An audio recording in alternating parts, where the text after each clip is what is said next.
Moi, je rêve de rester sur le bord de l'eau, hein. Je rêve d'avoir une maison au bord de l'eau. C'est probablement pour ça que j'aime tant vendre des chalets ou des résidences principales sur le bord de l'eau. Pourquoi je vis pas là? Peut-être parce que c'est trop loin pour le travail, hein. Je vais partout. Mais j'aime vraiment ça. C'est sûr que c'est compliqué de vendre des bords de l'eau. Il y a tellement de choses à prévoir. Ben, c'est un autre mode de vie. Fait qu'il faut vraiment que les gens soient conscients puis qu'ils soient capables de tout analyser. Il y a toujours une fosse septique sur le bord de l'eau, ou presque, surtout sur des lacs, là. C'est rare qu'il y ait l'aqueduc, c'est rare qu'il y ait un puits. Il faut que tu analyses la fosse septique. On en parle souvent des fosses septiques, mais est-ce que la fosse septique est en fin de vie? Bien là, si tu vas devoir la changer, tu vas la changer peut-être en 2026. Les normes 2026 ne sont pas les normes de 86, parce que souvent, une fosse septique, c'est 40 ans. Bien là, tu avais une fosse septique qui était confort et il n'y a aucun droit acquis sur des fosses septiques. Alors, il faut se poser la question.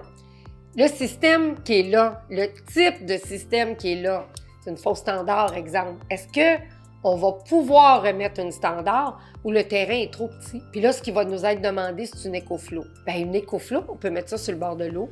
Il y a de la mousse de tourbe qui filtre.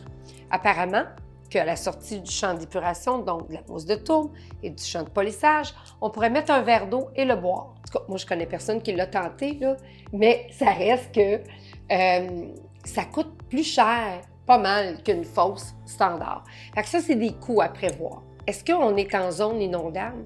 Est-ce que l'eau va entrer à chaque année? Ça arrive. Vous savez, il y a des gens qui vivent avec des maisons qui sont inondées chaque année. J'en ai vendu des comme ça. C'est vraiment particulier. Il faut que tu développes un système qui fait que l'eau rentre, tu vis avec, tu l'acceptes. Tu ne peux pas utiliser ton sous-sol pour autre chose que ça. Mais quand même, c'est une adaptation. Puis, tu sais, j'ai des clients, moi, qui avaient acheté une maison comme ça. Ils ont dit, moi, j'aime pas ça que l'eau rentre, je vais faire d'autres choses. Ils ont essayé de contrer et ça fonctionne pas parce que la pression de l'eau tout le tour a fait céder un mur de boue, là. La maison n'est pas tombée, mais ça reste que, il faut que des fois, tu comprennes la nature puis tu sois capable de vivre avec la nature. Fait que c'est ça, c'est des particularités. La zone inondable, la bande riveraine, les zones inondables sont changées constamment avec toutes les inondations qu'on a.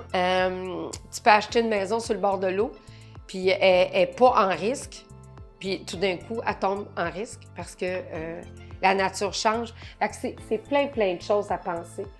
Mais sincèrement, là, quand tu prends ton café, tu regardes le soleil qui se lève ou qui se couche, là, wow! En tout cas, c'est mon rêve.